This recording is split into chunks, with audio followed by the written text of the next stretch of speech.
I, like many old car enthusiasts, have a very specific problem. When I go to turn up the radio, nothing ever happens, and that really irritates me. So I thought to myself, what is the cheapest way I could do this so I could spend money on other car parts? This is one of the cheapest Apple touchscreen radios I found on Amazon, and these are also two super cheap speakers I found on Amazon. So I thought, together, what could go wrong? Before you install this, let me give you a bit of a warning. There's something called the magic triangle of life. This magic triangle has three corners to it: time, money, and quality. When you pull everything to the money side of things, you're for sure going to lose out on quality and time. So when you get a radio this cheap, just know that ahead of time.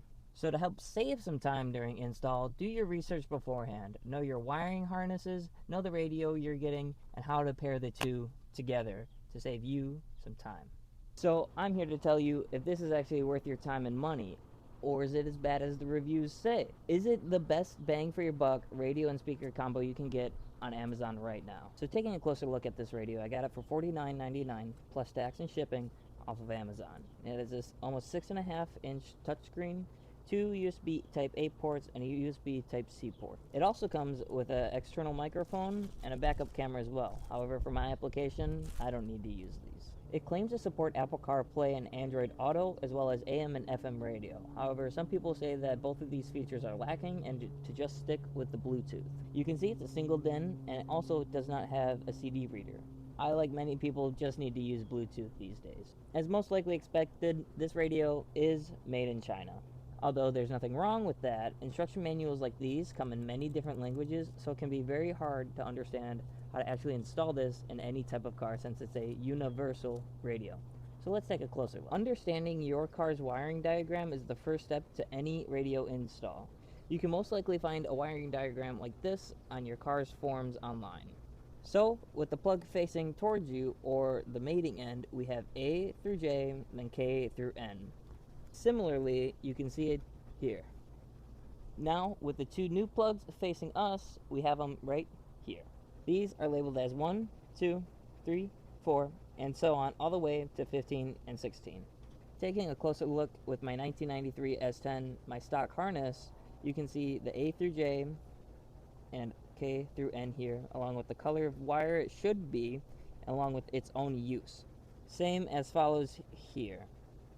So then, taking even a closer look, I mapped it out so that A through N are matched up with 1 through 16. But as you'll notice, here I'm not too sure about something, so I looked it up. And this is why it's so important to look up your wiring diagram before doing a radio install like this. The F and G plug here are noted as the lights dimming and the lights on. And in other diagrams, the lights dimming, which is F, is actually not really used. So I will test this theory out with the G plug. And then the other three I'm not using are the steering wheel, parking, and brake wire. These I can ignore for my project. So once again, taking a full look at everything, the mating end in my car, the mating end of the new system, along with what they wire up to, I basically should be ready to put this into my car. So taking a closer look into the kicker speakers, even they themselves say to stop before installing this, and you might need to contact their support team before going any further. This is why it can be so important to do your research beforehand, because if you mess something up like this, things get hot and a fire can happen. With many speakers like this, they'll come labeled with a positive and negative end, as well as the cables having a black strip through them, which indicates a negative note. Otherwise, these kicker speakers are 4 ohm, 4x6, and 150 watt max speakers. We'll compare this to the stock speakers and see if it's actually worth your time and money.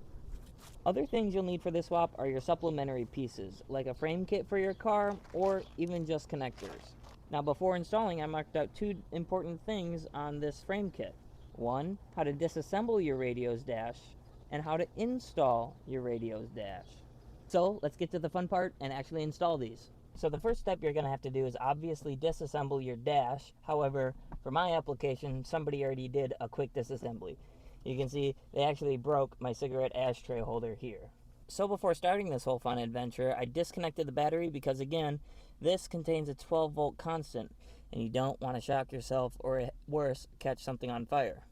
Now, one tip I can recommend before doing this is not to cut the whole harness off before doing it, because you can see that there's a yellow one on the top and a yellow one on the bottom. I recommend doing this section by section. So here with this plug, we have 1, 2, 3 sections. So what I'm going to do is I'm going to do A, B, C, D, which is the left front negative, the left front positive, right front negative, and right front positive. I'm going to disconnect these first, connect them to these ones, whichever ones they were on they're on the other sheet. My hands are full. And then I'm going to do this section here, which are these speakers, but actually I don't have any, so I'm just going to leave this one alone for now. And then I'm going to go through and do these ones. So I'll do this section, then this section. I'm not going to cut the whole thing because I know there's multiple different colored wires. So just 1 and 2 first. Well, it is now promptly nighttime outside, and I've been trying to diagnose this radio. And the 12-volt constant, basically, I'm getting from my truck, there's an intermediate error. So in my fuse box down below on my driver's side, basically I'm getting 12 volts across there, but to the radio I wasn't, so I investigated, and the actual 12-volt wire, there's some sort of disruption in it. So all I did was I back probed this cigarette lighter, the 12 volt, because that's the constant 12 volt. And now when I turn on to accessory mode, the radio powers up a little bit, and I get the radio. So I don't know how this really sounds, but it's not my favorite because only the left radio is on, so that tells me either I have a wiring problem in here somewhere or my radio over here doesn't work. So I'll continue this in the morning.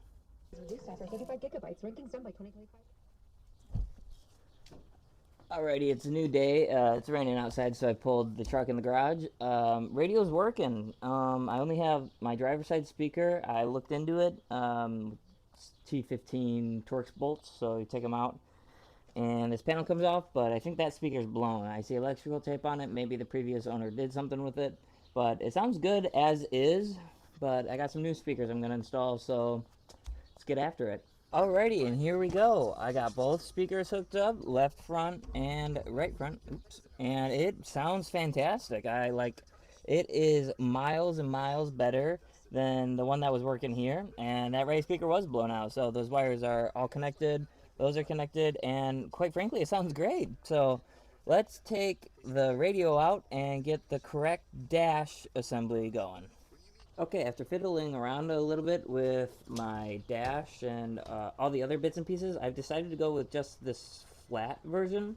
There's a few here, like there's a small bump out, a large bump out, and then something like flat with, I think this is supposed to be an amp, and then you get all these sorts of brackets. And I know it's in the water, and you gotta work with what you got. I know you're gonna comment down below, like, dude, yeah, the wire, but whatever. So I've determined that this piece here, so you can see these two sort of pins. The radio here, they have a pin here and a pin there by the bolt. So basically I have to use this one on the left side, use this lower mounting hole. I'll have to cut all these other ones out. And then on the right side, you basically just do the same, but I have to use this piece here. So looking inside the dash as well, so I'm going, it's a lot of back and forth, which is kind of annoying. I'm basically going to be using this mounting point and this mounting point to slide everything in and keep it in. So I'll cut up those pieces and put it in and be right back. So my final thoughts and impressions. First off, it's a good radio. I think if you have the money or lack thereof, you should get this set. But with a big if. First, you really need a multimeter. With how old cars can be sometimes, you don't know what's going on with the wires inside of the car. So I had to back probe my fuse to my power wire, at least on my constant 12 volt. And if I wouldn't have done that, I wouldn't have known that wire somewhere along is broken. So I had to pull 12 volts from the cigarette lighter. That's a 12 volt constant. So if you don't have a multimeter and you don't at least have at least a little bit of basic understanding of electricity and wiring and stuff, maybe just do some research ahead of time. Otherwise, there's a good radio and good speaker set.